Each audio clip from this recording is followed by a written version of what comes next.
اگلا سوال ایک سنی بھائی کا ہی ہے کہ وہ یہ کہتے ہیں کہ آپ اکثر و بیشتر انبیاء علیہ السلام کے ساتھ، اہل بیت عظام کے ساتھ اور صحابہ کرام کے ناموں کے ساتھ بھی علیہم السلام لگاتے ہیں، جبکہ اہل سنت کے یہاں یہ صرف اور صرف نبی کے لیے خاص ہے۔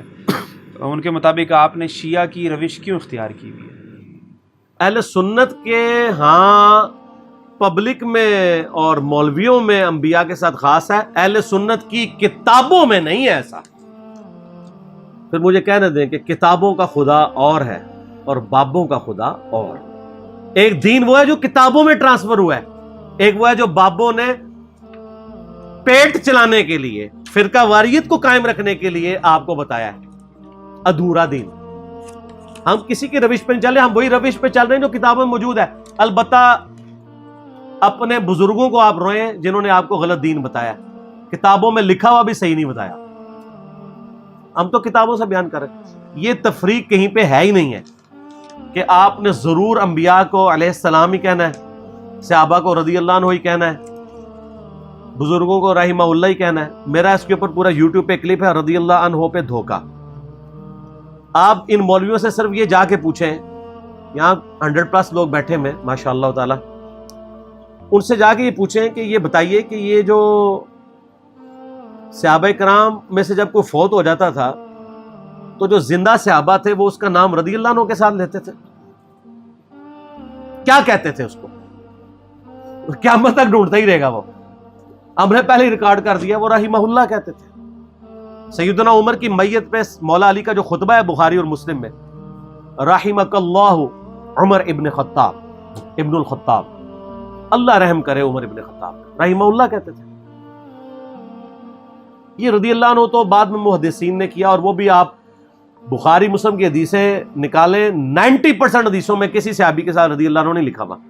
ان عائشہ تھا قالت قال رسول اللہ صلی اللہ علیہ وسلم، ان ابی ہریرہ، بس اسی طرح کوئی نام نہیں ہے۔ اس ترجموں میں ضرور رضی اللہ عنہ لکھا ہوتا ہے، تو آپ کسی کو بھی کہہ سکتے۔ امام مسلم نے صحیح مسلم، یہ دارالاسلام کی کھولیں، کتاب الایمان چیپٹر کے سٹارٹ میں آپ آئیں تو امام مسلم کا شاگرد کہتا ہے قال امام مسلم بن حجاج القشیری رضی اللہ عنہ۔ امام مسلم کو رضی اللہ عنہ لکھا ہے ابو اسحاق نے، جس نے ان کی یہ مسلم شریف ان سے لکھی ہے، تو رضی اللہ عنہ آپ کسی کو بھی کہہ سکتے۔ رضی اللہ عنہ ورضوا عنہ ذالک لمن خشی ربہ، جو اللہ سے ڈرے اس کے لیے رضی اللہ عنہ ہے۔ یہ دعائیہ کلمات ہیں، ہم تو امام بخاری امام مسلم کو بھی رضی اللہ عنہ کہتے ہیں، بریلوی شیخ عبد القادر جیلانی کو رضی اللہ عنہ کہتے ہیں، اور دیوبندی المحنت میں علماء دیوبند کو رضی اللہ عنہم کہتے ہیں۔ ہائے ہائے، اب تو وہ کہتے ہیں جناب المحنت کے عقیدے کوئی ضروری نہیں ہے، ایک سٹیپ تو طے ہو گیا ہے، آندھا کہیں گے کتاب ہی بند کرو۔ تو آپ کسی کو بھی رضی اللہ عنہ کہتے ہیں۔ اچھا میں آپ سے پوچھوں، یہ مسلمان جب سیدہ مریم کو کہتے ہیں تو ساتھ اس کے رضی اللہ عنہ کہتے ہیں؟ نہیں، کیا کہتے ہیں؟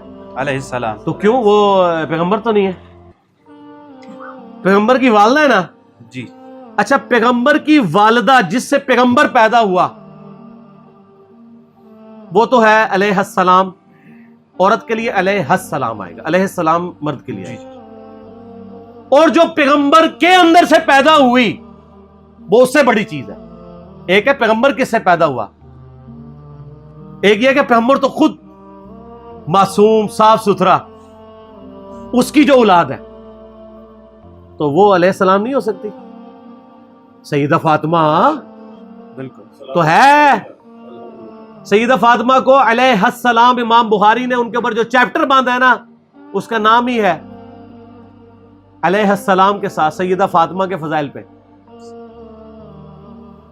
ہاں یہ لادہ بات ہے، جب اردو ترجمہ ہے تو عربی میں لکھا ہے علیہ السلام، اردو میں رضی اللہ عنہ۔ وہ کہہ رہے ہیں امام بخاری کو دھوکہ لگ گیا تو ہم اس کو ذرا سیدھا کریں۔ صحیح بخاری میں انٹرنیشنل نمبر کے مطابق 6318 نمبر حدیث میں سیدنا علی اور فاطمہ کے ساتھ کمبائنڈ لکھا ہے امام بخاری نے علیہ السلام، ان دونوں پر اللہ کا سلام ہو۔ 3748 نمبر حدیث صحیح بخاری میں سیدنا حسین ابن علی کے ساتھ امام بخاری نے لکھا ہے علیہ السلام۔ اور صرف بخاری نے نہیں، سنن ابی داؤد میں 4646 نمبر حدیث میں علی علیہ السلام، امام بخاری نے، امام ابو داؤد نے 12 جگہ پہ سنن ابی داؤد میں علیہ السلام لکھا ہے سیدنا علی کے ساتھ۔ امام ترمذی نے وہ بڑی مشہور حدیث جو نبی علیہ السلام خطبہ دے رہے تھے، حسن و حسین جو ہے وہ لڑکھڑاتے ہوئے آئے تو نبی علیہ السلام ممبر سے اتر کے ان کو اٹھا لیا اور کہا کہ اللہ نے سچ فرمایا ہے کہ مال اور اولاد میں تمہارے لیے آزمائش ہے، مجھ سے برداشت نہیں ہوا کہ میرے بچے اس طرح آ رہے ہوں، میں نہ اٹھاؤں۔ وہاں حسن و حسین کے ساتھ امام ترمذی نے لکھا ہے علیہ السلام، ان دونوں پہ اللہ کی سلامتی ہو۔ علیہ السلام لکھا گیا، ہمیشہ لکھا گیا۔ تو یہ انہوں نے کہانیاں بنا دی۔ اچھا، اب جب ہم نے یہ باتیں نکالی ہیں نا تو اب انہوں کا نیا ورژن آ گیا، کہتے ہیں یہ وہ بخاری میں بعد میں کسی نے ڈال دیا ہے۔ سر بخاری کے کلمی نسخوں میں موجود ہے، تو آپ سیدھے طریقے سے اپنے کپڑے اتاریں، یہ کپڑے وہ دوسرے والے نہیں، علمی کپڑے جو آپ نے لبادے اوڑے میں، اور بتائیں کہ ہم منکرین حدیث ہیں۔ آپ بخاری کو ڈاؤٹ فل کرنا چاہ رہے ہیں ہمارے بات، پہلے تو نہیں آپ کو خیال آیا؟ اچھا پھر مجھے یہ بتائیں، یہ جب آپ عام قبرستان جاتے ہیں تو کیا کہتے ہیں؟ رحمہ اللہ یا السلام علیکم اہل الدیار؟ جی جی، تو وہاں سلامتی نہیں بھیج رہے۔ اور جب ہم ایک دوسرے کو ملتے ہیں تو کیا کہتے ہیں؟ سلام بھیجتے ہیں۔ اور سب نماز میں ہم اپنے اوپر کیا بھیجتے ہیں؟ السلام علینا وعلی عباد اللہ الصالحین۔ بخاری مسلم میں حدیث ہے جب سلام پڑھو گے زمین و آسمان میں ہر نیک بندے تک اللہ پہنچا دے گا۔ وعلی عباد اللہ الصالحین میں سارے آتے ہیں، انبیاء بھی، صحابہ بھی، اہل بیت بھی، اور سارے نیک بندے۔ تو وہ علیہ السلام ثابت نہیں ہوتا۔ اچھا پھر قبر رسول پہ جب عرض کرتے ہیں تو السلام علیکہ یا رسول اللہ کہتے ہیں نا۔ 4 کتابوں میں، سنن کبریٰ البیہقی میں، الموطا امام مالک میں، فضل الصلاۃ علی النبی میں، المصنف ابن ابی شیبہ میں، کہ قبر رسول پہ ابن عمر جب حاضر ہوتے ہیں کہتے ہیں السلام علیکہ یا رسول اللہ۔ پھر السلام علیکہ یا ابا بکر، ہونا تو چاہیے تھا رضی اللہ عنہ یا ابا بکر۔ تو ابو بکر کے ساتھ اگر میں علیہ السلام لگا لیتا ہوں تو کسی کو تکلیف کیوں ہوتی ہے؟ یہ تو صحابہ کی سنت ہے۔ عبداللہ بن عمر کیا کہتے تھے؟ السلام علیکہ یا عمر، سیدنا عمر کی قبر پہ۔ تو اگر میں کہہ لوں عمر علیہ السلام تو اس میں کیا حرج ہے؟ کوئی حرج نہیں۔ خام خواہ اس کو یعنی ایک اختلاف کا ذریعہ بنایا ہے۔ علیہ السلام بھی کہہ سکتے ہیں، سلام اللہ علیہ عورت کے لیے، مرد کے لیے علیہ السلام۔ یہ سب کی سب چیزیں ثابت ہیں، اور میں نے اس کے اوپر کلپ بھی ریکارڈ کرا دی ہے، بلکہ اگلے دن تو مولانا طارق جمیل صاحب حفظہ اللہ تعالیٰ نے بھی تھنک آؤٹ آف باکس کرتے ہوئے یہ ریکارڈنگ میں کروا دی ہے ویڈیو، کہ یہ ہم نے تفریق کی ہوئی ہے، آپ علیہ السلام کسی کو بھی کہہ سکتے ہیں، اور آپ رضی اللہ عنہ بھی کسی کو بھی کہہ سکتے ہیں۔ قرآن میں تو ہر مومن کے لیے ہے، یا ایتھا النفس المطمئنہ ارجعی الی ربک راضیۃ مرضیہ، رضی اللہ عنہ ہر مومن کے لیے موت کے وقت، تو کسی کے ساتھ مخصوص نہیں ہے۔ تو وہ آپ میرا دیکھیں، اس یوٹیوب پہ کلپ ہے علیہ السلام اور رضی اللہ عنہ پہ دھوکہ۔ سر کس کس بات پہ آپ کو دھوکے دیے گئے ہیں؟